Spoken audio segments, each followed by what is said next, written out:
Hello my dear students, good morning and जय Shri Krishna. Once more welcome to SSV academy branch Neemuch. एक बार फिर से आप सभी का इस संस्था में स्वागत है। BSc third year paper first mathematics में यूनिट नंबर 3 चल रही है और मैथ्स लेक्चर नंबर 12 है। डियर स्टूडेंट्स, कल अपनों ने एक क्वेश्चन किया था ग्राम शिफ्ट का। वापस अपन एक क्वेश्चन और करने जा रहे हैं इसी का।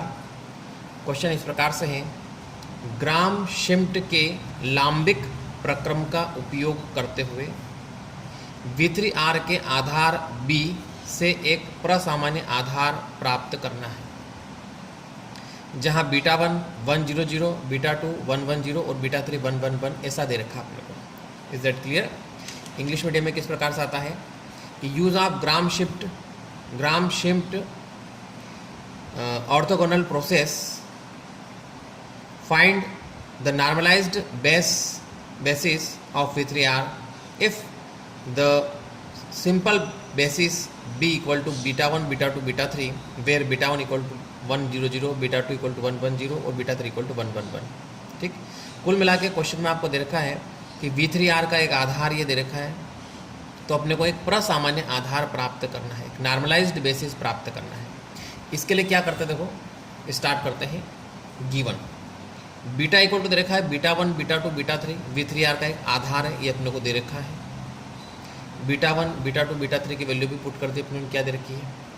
फिर माना ग्राम शिफ्ट लांबीकरण प्रक्रम से प्रसामान्य आधार निम्न होगा, यानी let the use of Gram Schmidt orthogonal process, the normalized process is B star equal to alpha 1, alpha 2, alpha 3, ऐसा आप लोगों ने मान लिया है। अब मैंने आपको पहले भी बताया था, आपको ये फार्मूले याद रखना है। ठीक है, कौन कौन से फार्मूले देखो। Alpha 1 equal to gamma 1 upon norm gamma 1, जहाँ पर गामा 1 बीटा 1 को मानते हैं। फिर alpha 2 equal to gamma 2 upon norm gamma 2, जहाँ पर गामा 2 का मतलब ये होता है बीटा 2 माइनस बीटा 2 अल्फा 1। और alpha 3 equal to gamma 3 upon norm gamma 3, जहाँ पर gamma 3 equal to beta 3 minus beta 2 alpha 2 into alpha 2, और फिर बीटा 3 अल्फा 1 ऐसा होता है।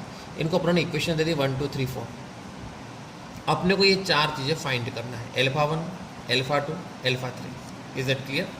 इसके लिए सबसे पहले अपने को अल्फा 1 निकालने के लिए गामा 1 और उसका नॉर्म निकालना पड़ेगा। तो पहले अपन गामा 1 स्टार्ट करते हैं।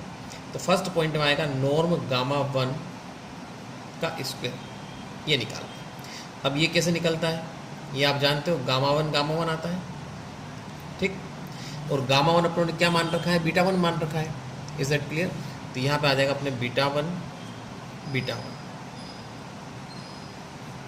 अब बीटा 1 कैसे निकालते हैं। जो बीटा 1 की वैल्यू है, ये जो बीटा 1 की वैल्यू है, हर से कोई सा भी डिजिट लो उसका उसी में मल्टीप्लाई करना, जैसे 1 इंटू 1, 0 इंटू 0, 0 इंटू 0। ठीक है, देखो किस प्रकार से निकलेगा,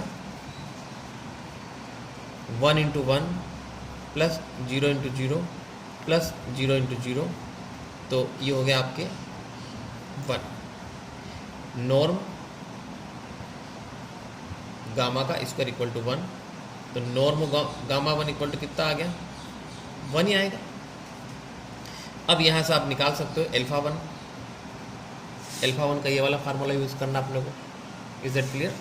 तो अल्फा 1 इक्वल टू क्या फार्मूला है, gamma 1 upon norm gamma 1। Norm gamma 1 ही है, तो 1 अपॉन 1, और इसकी वैल्यू अपन पुट करते हैं तो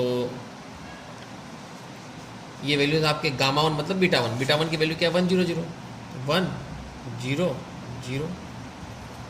तो यहाँ पे पहला निकल चुका है, अल्फा 1 इक्वल टू 1 0 0। पहला नॉर्मलाइज्ड बेसिस यानी प्रसामान्य आधार अपने निकल चुका है। अब सेकंड निकालते हैं, सेकंड पॉइंट पे अपने को निकालना पड़ेगा गामा 2। अब गामा 2 का फार्मूला क्या होता है, देखो गामा 2 का फार्मूला होता है बीटा 2 माइनस बीटा 2 अल्फा 1, ये फार्मूला होता है। अब यहाँ पे अपन एक काम करते हैं, बीटा 2 अल्फा 1 की वैल्यू पुट कर देते हैं। सबसे पहले बीटा टू की वैल्यू रखते हैं। बीटा टू कितना था, देखो बीटा टू दे रखा आपने को गिवन में 110, तो ये हो गया आपने 110, फिर माइनस। अब बीटा टू अल्फा 1 कैसे निकालते हैं, पहले बीटा टू लिख लें। बीटा टू मतलब ये वाला ही है जो है अपने पास 110, साइड में लिख दिया अपने बीटा टू की वैल्यू, ठीक। अब अल्फा 1 की वैल्यू कितनी आई, देखो अपने यहाँ पे अल्फा 1 की वैल्यू कितनी आ रही है 100, इसके नीचे लिख लेंगे 100, ये अल्फा 1 की वैल्यू। अब यहाँ से इसको निकाल सकते हैं अपन, ठीक है। देखो कैसे निकालते हैं, beta two alpha 1, beta two alpha 1 मतलब इन दोनों का मल्टीप्लाई करना, 1 इंटू 1, 1 इंटू 0 और 0 इंटू 0, तो क्या आएगा 1 आएगा, 1 इंटू अब अल्फा 1 की वैल्यू वापस वही है 100। Is that clear. अब देखो यहाँ से इस डिजिट 1 में से ये 1 का मतलब तो वही डिजिट आएगा, 1 में से इस 1 को माइनस कर लो, या चलो एक बार वो लिख लेते हैं 110 माइनस 100, तो यहाँ से आप माइनस करते हो तो ये डिजिट आ जाएगा 0 1 0। कैसे, 1 में से 1 को माइनस किया, 1 में से 0 को माइनस किया, 0 में से 0 को माइनस किया, तो आपकी ये वाला डिजिट आ रहा है, ये निकल के आपके गामा टू। गामा टू निकालने के बाद नॉर्म गामा टू निकालना है। नॉर्म गामा टू का स्क्वायर निकलेगा, कैसे निकलेगा, जो डिजिट ले रहे हो उसका उससे मल्टीप्लाई कर दो, ठीक है। पहले एक बार लिख लेते हैं गामा टू 0 इंटू 0, 1 इंटू 1 और 0 इंटू 0 क्या आ जाएगा 1 आ जाएगा। Is that clear. यहाँ से नॉर्म गामा टू निकाला आपने, वो आ गया 1, तो यहाँ से आप लिख सकते हो अल्फा टू इक्वल टू क्या 1/1 गामा टू, और गामा टू की वैल्यू क्या आ रही है अपने पास 0 1 0, तो यहाँ से अल्फा टू दूसरा आपके निकल चुका है 0 1 0, दूसरा प्रसामान्य आधार नॉर्मलाइज्ड बेसिस निकल चुका है। अब एक और निकालना है, एक और निकालते हैं तीसरा निकालने के लिए गामा 3। अब गामा 3 की जो इक्वेशन आपको याद होनी चाहिए क्या होती है, ये होती है beta 3 minus beta 3 alpha 2 minus beta 3 alpha 1 ये होता है। Is that clear. Values put करते अपन, तो गामा 3 इक्वल टू बीटा 3 आपको क्वेश्चन में दे रखा है, ये देखा क्वेश्चन में कितना देखा है 1 1 1,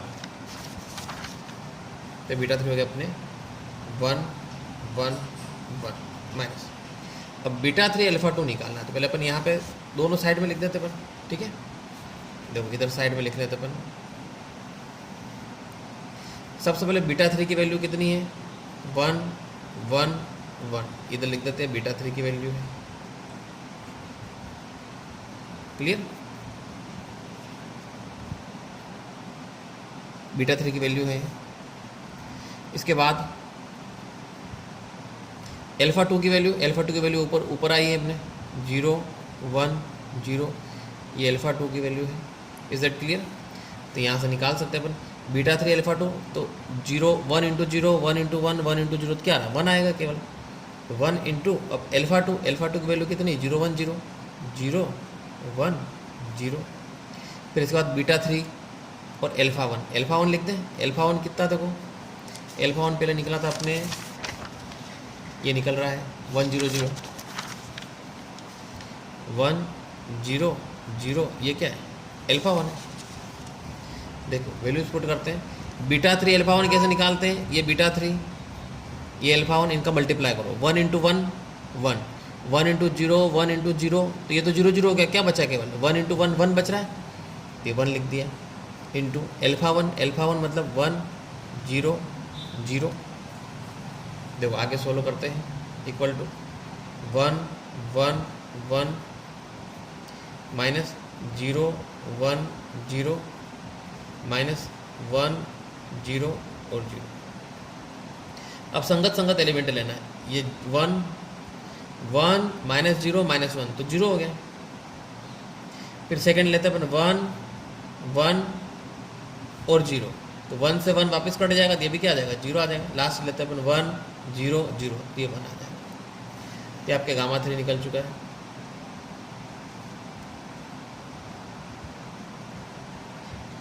अब गामा 3 के बाद इसका नॉर्म निकालना है।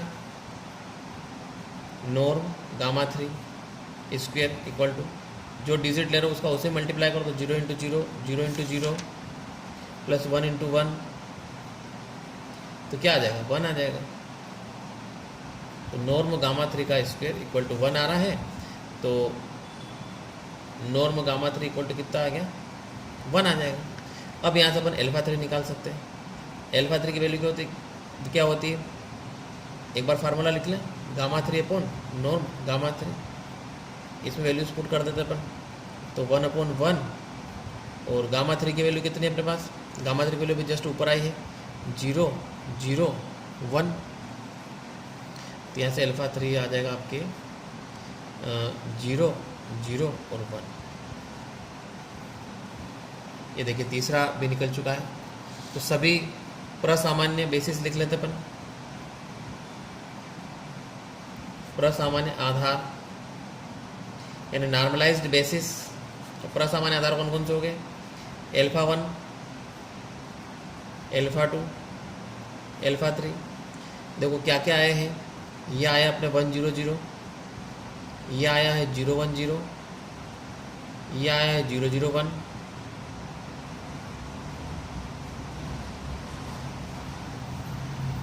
ये आंसर आ गया है। तो डियर स्टूडेंट्स, ये बहुत ही इंपॉर्टेंट क्वेश्चन है, शिफ्ट की लांबीकरण प्रोसेस, ठीक है। इससे नॉर्मलाइज्ड बेसिस यानी प्रसामान्य आधार अपने को ज्ञात करना है, बहुत इंपॉर्टेंट क्वेश्चन है। इस टाइप का एक आध क्वेश्चन और है तो नेक्स्ट वीडियो में रहेगा। आपको ये वीडियो कैसी लगी कमेंट जरूर करिए, एंड थैंक्स।